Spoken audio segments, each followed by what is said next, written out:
T'en mets un comme ça et après tu fais l'inverse.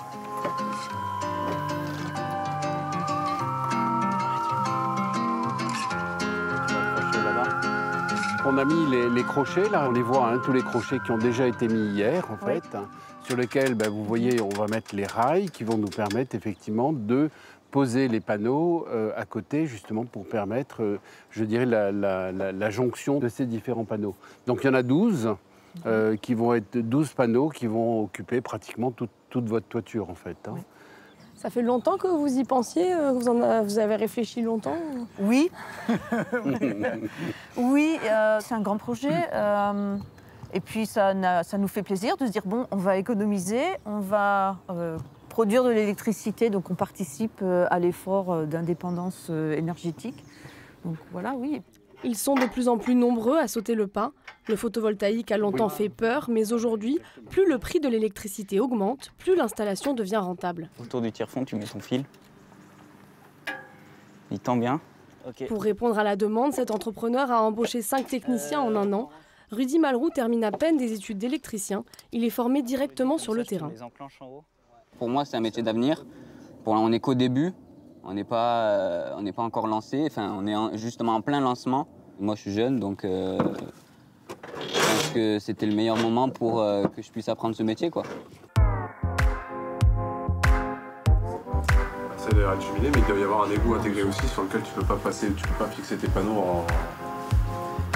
C'est une séparation de Le problème, c'est qu'avant et après, tu as une étanchéité. Dans les Alpes-Maritimes, les entreprises spécialisées dans l'installation de panneaux solaires sont rares. Le marché est en tension. Ici, on gère 2 à 3 chantiers par jour. Azure Système Solaire, Gabriela, bonjour. Cette entreprise est la plus ancienne du secteur dans le département. Il y a 13 ans, effectivement, il y a eu un très gros essor du photovoltaïque. C'est pour ça que j'ai racheté cette boîte aussi, parce qu'il y a une très forte croissance à l'époque, parce que le photovoltaïque était très subventionné, mais vraiment très subventionné. On avait des tarifs de rachat de l'électricité produite via le photovoltaïque qui étaient très importants. Et du coup, du jour au lendemain, l'État a dit stop, j'arrête de racheter à ce prix-là. Tout s'est écroulé, complètement écroulé. Donc le sujet a été un peu clos, c'est-à-dire que le marché s'est complètement éteint. Et ensuite, il est reparti progressivement. Et ensuite, on a eu effectivement de l'autoconsommation depuis 5 ans maintenant, avec un cadre réglementaire qui permet effectivement à des gens de pouvoir faire des économies sur la facture et non plus de gagner de l'argent grâce à la production photovoltaïque, ce qui est déjà complètement différent. L'autoconsommation, c'est le grand tournant dans l'économie du photovoltaïque. En février 2017, une nouvelle loi permet aux propriétaires de panneaux solaires de consommer d'abord l'énergie qu'ils produisent avant de vendre le surplus à EDF. Bon, là, c'est un peu mitigé, c'est un petit peu nuageux, ce qui n'empêche pas que ça produise quand même, hein, même un peu à l'ombre. Ils vont moins produire, mais ça va quand même donner. Puis là, c'est un petit passage nuageux, quoi. Bon, ça arrive, à Toulon, on n'a pas toujours plein soleil tout le temps. Hein. Vu que le nuage disparaît, on va produire énormément. Là, ça va bien produire.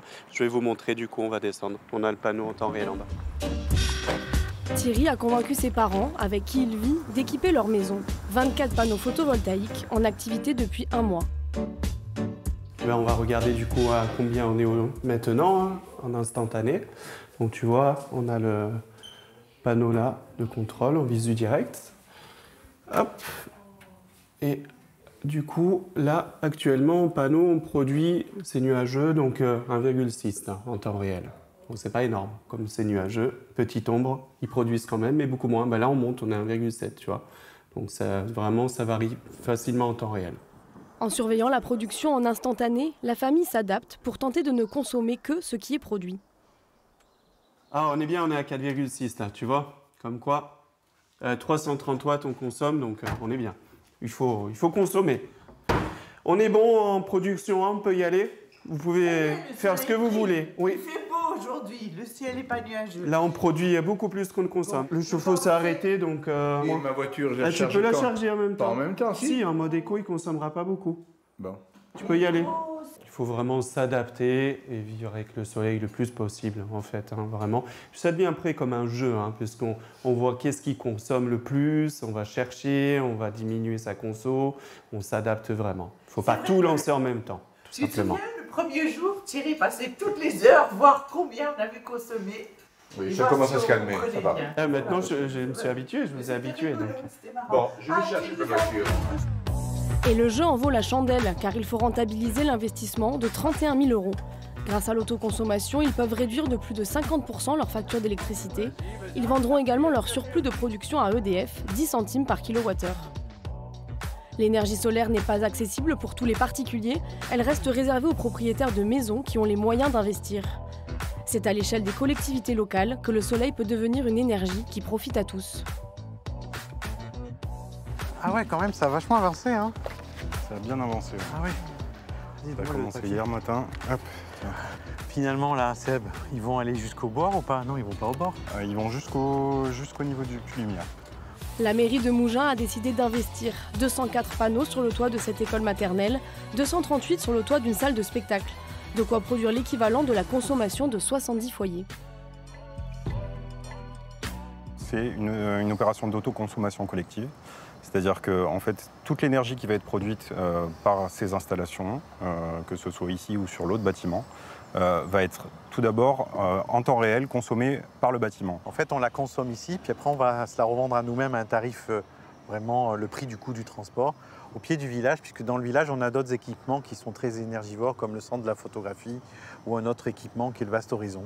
Voilà, on essaye d'avoir une boucle. C'est le schéma du projet d'autoconsommation collective sur cette école Clément Robuffel, et on voit qu'elle va alimenter, comme Seine 55 où le solaire est sur ce toit, elle va alimenter plusieurs bâtiments. Et à la fin, c'est là la petite cerise sur le gâteau. Sébastien, c'est quoi?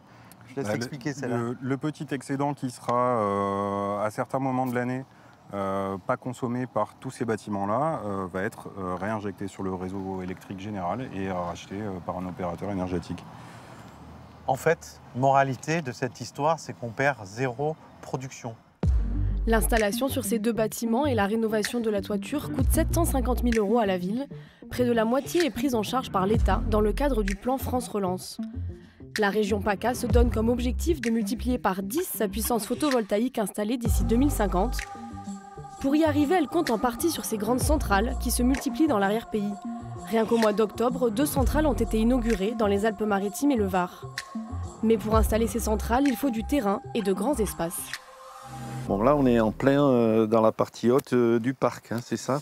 Tout à fait, oui. Ouais, ça commence par ici. Que ça se passe et qu'on va clôturer là-bas au bord de la piste, c'est ça? Au bord de la piste, tout à fait. D'accord. Ouais. Ouais.